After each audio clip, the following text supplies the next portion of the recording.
Rauhaa, rakkaat uskovat.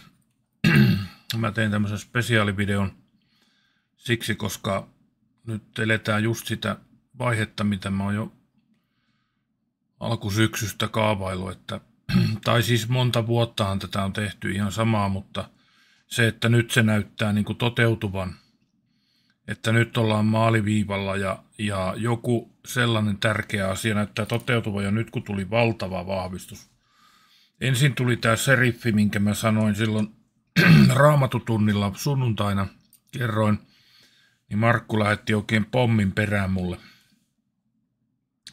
Nimittäin mähän kerroin sunnuntaina tästä, että Trumpian antoi Hamasille määräajan puoleen päivään mennessä vapauttaa viime lauantaina niitä vankeja. Niin ei se olekaan tämä kello 12, se mitä tässä viestitetään tässä niin kuin kummallisessa elokuvamaailmoihin liittyvissä profetioissa, kuten muistatte, niin mitä Jumala teki kaikille tämmöisille, siellä oli kaikki Nebukadnezarista lähtien kaikki,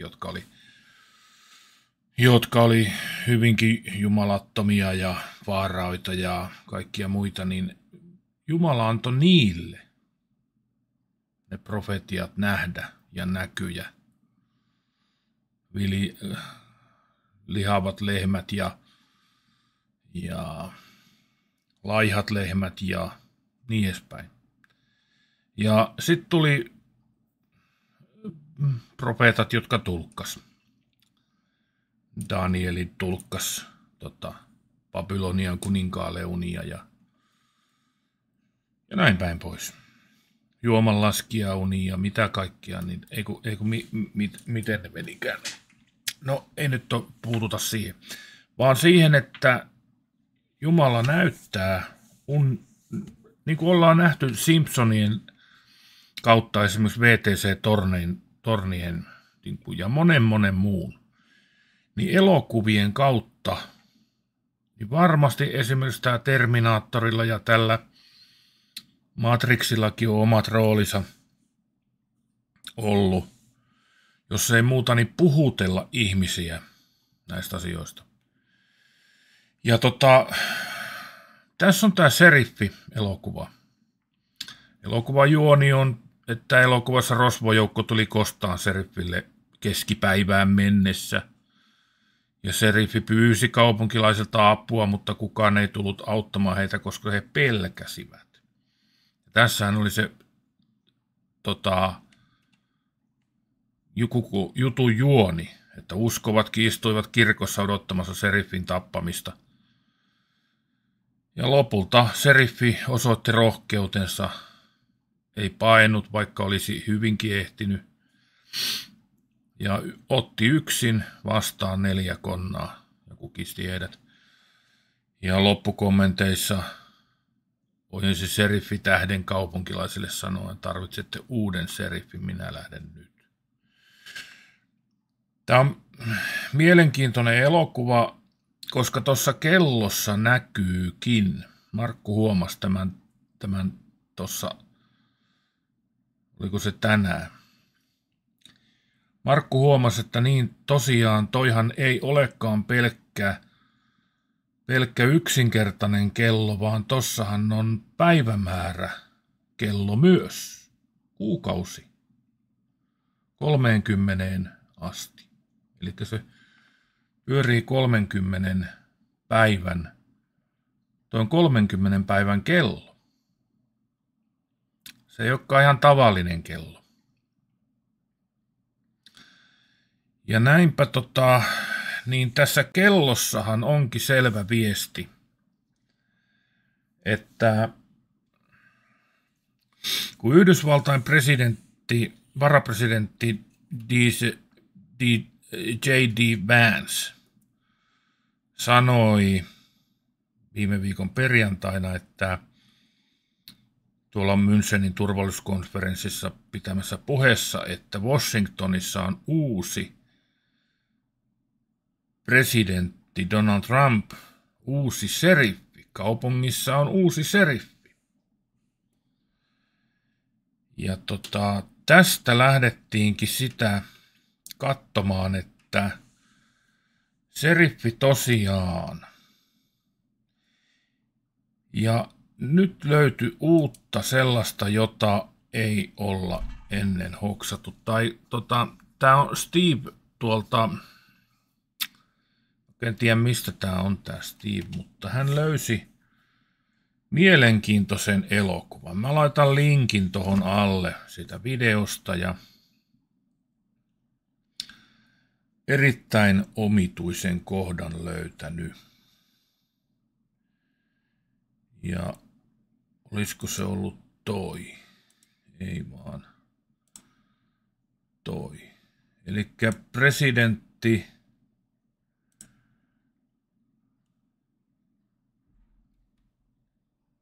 Donald Trump, 47 presidentti, tammikuun 20. päivä, kello 12. Hänet valittiin presidentiksi, että se on hyvin tarkka kellonaika ollut. 20. päivä tammikuuta kello 12.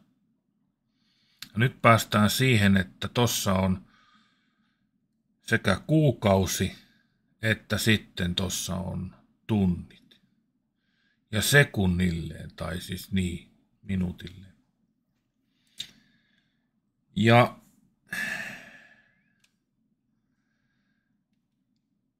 täällä on semmonen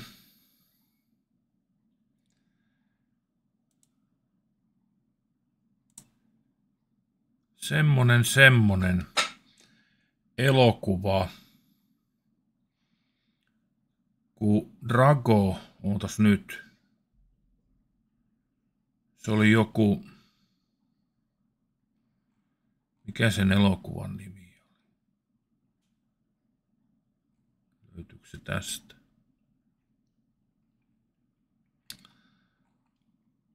No anyway, mä laitan sen elokuvan tuohon alle. Se on joku kauhu elokuva, en tiedä mikä, mutta joka tapauksessa sieltä löytyy tämmönen kohta, missä se sanoo, että 28 päivää. Sitten se jatkuu 6 tuntia, 42 minuuttia, 12 sekuntia. Ja mitä tapahtuu sitten seuraavassa kuvassa. Eli noi kaikki on tuossa lyhyen kellonajan sisällä. Hän puhuu maailmanlopun alkamisesta.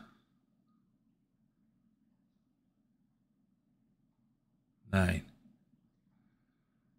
Eli 28 päivää, 6 tuntia, 42 minuuttia, 12 sekuntia. Silloin tulee maailmanloppu. Ja sitten Steve näytti tuossa videolla, kun Trump astui valtaan 20. päivä ensimmäistä kello 12. Ja siihen lisättynä tuo aikamäärä ja seriffin kellon kuukausikello tulokseksi saadaan maanantai 17. päivä. Eli tämä seriffin laskelma tossa 28 päivää, 6 tuntia, 42 minuuttia, 12 sekuntia. Päästään 17. päivä, eli tähän päivään, kello 6.42, Washingtonin aikaa. Eli se tarkoittaa huomista. Washingtonin aikaa. Eli nyt kun siihen liitetään oikeasti nämä päivämäärät, niin päästään täsmälleen samoihin päiviin.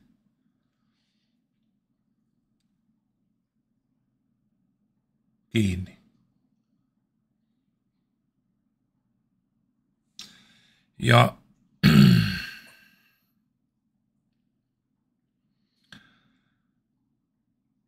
ja kun juutalaisessa kalenterissa tämä alkaa edellisenä päivänä, siis se alkaa edellisenä päivänä ja päättyy seuraavaan päivään, 6 tuntia 42 minuuttia 12 sekuntia.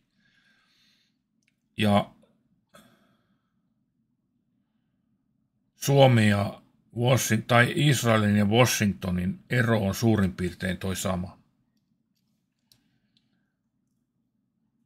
En tiedä, onko ihan tarkkaan sama, mutta aika lähelle. Ja Markku lähetti mulle viestin, että se on kuule justiinsa kohdillaan toi Steven laskelma päättyy maanantaille 18.42. Siihen 260 päivää on tulos on 31. heinäkuuta vuonna 2028 ja seuraavana päivänä on temppelin hävityspäivä ja se aina alkaa, kun Israelissa alkaa kello 18, päättyy toi edellinen päivä ja alkaa uusi päivä. Auringonlaskun aika. Eli se on ihan tarkalleen tasan ja mä olen täysin vakuuttunut ja varma siitä, että tämä Steve ei laskenut sitä saman kaavan kautta kuin minä. Eli mä laskin sen Raamatusta. Mä oon laskenut sen siis sillä lailla, että mä oon laskenut sen Raamatusta suoraan näin. Ja laskukaava on Matteuksen 24:15-20, Danielin 11 ja Danielin 12.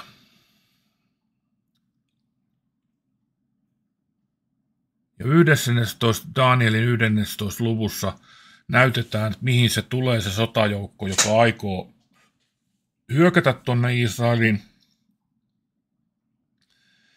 Ja Danielin 9. tietenkin lukee nämä perusasiat, että puolivälissä rauhaa se katkaistaan ja se 1260 päivää on 7 vuoden rauhanajasta puolet. Ja nyt on selvinnyt ilmeisesti sekin, että kun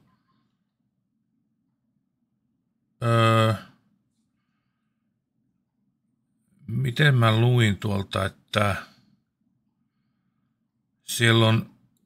siellä ollaan tekemässä sitä 7-vuotista rauhaa. Mä en nyt ole ihan varma, mutta näin joka tapauksessa siellä ollaan sitä vääntämässä. Ja kun he sanovat rauha, ei mitään hätää, silloin heidät yllättää turmio.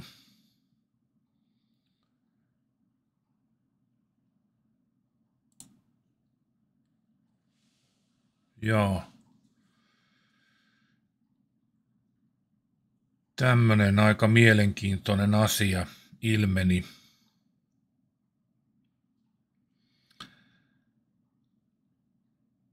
Ja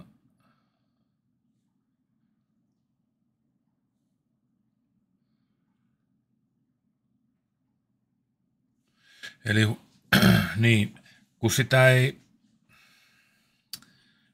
ei välttämättä ilmoiteta huomenna. Se vasta myöhemmin löytyy ja toivottavasti löytyykin myöhemmin, ettei tarvitse olla semmoinen, että päästäisiin pois ennen kuin se ilmenee se sopimus. Se olisi niin kuin aika suotavaa. Niin kuin nämä kaikki lopullinen ratkaisu ja kaikki muut, niin nehän on vasta jälkikäteen selvinnyt, että joo, tuona päivänä se tehtiin, se sopimus. Tai joku, niin. Se voi olla ihan yksipuolinenkin sopimus, mutta että se oli kuitenkin semmoinen, että se saatiin sovittua ja sitten selviää jonain päivänä, että no se oli just näin. Ja se on ihan hyvä vaan, että No eihän joku, esimerkiksi kun ajattelee vaikka toista maailmansotaa tai mitä tahansa, niin ei kukaan sillä syttymishetkellä tiennyt, että se on toinen maailmansota syttynyt. Ennen kuin vasta vuosien päästä sitten todennäköisesti rauhanteon jälkeen vasta sitten niin kuin tajuttiin, että tämä oli kolmas maailmansota ja se syttyi tuossa kohtaa. Silloin kun Saksa hyökkäsi Puolaan. Eihän me nytkään tiedetä, nytkin väitetään, että kolmas maailmansota on syttynyt. Osa on sanonut, että se syttyi 22. helmikuuta. Eli näihin aikoihin 3 vuotta sitten. Ja olihan se helmikuussa alkoi se Krimin sotakin, että sekin alettiin helmikuussa. Eli tämmöisiä jänniä aikoja eletään. Joo, mutta tämä oli aika mielenkiintoinen kuitenkin tämmöinen kummallinen vahvistus. Ja mä oon ihan varma, että tämä Steve ei ole löytänyt näitä Raamatusta, näitä hänen laskelmia, vaan tosta noin niin kuin elokuvasta huomannut ja laskenut, että hetkinen, että maailmanloppua toi todistaa jostakin, mistä lie. Markkukin tässä sanoi, että tässä tämä Trump, joka seisoi siellä ja sanoi, niin jänishahmolta tuon elokuvan ilmoitti, ja Trumpiin voisi liittyä. Että niin, mutta nyt sitten odotellaan kuinka äijän käy. Okei, nähdään keskiviikko.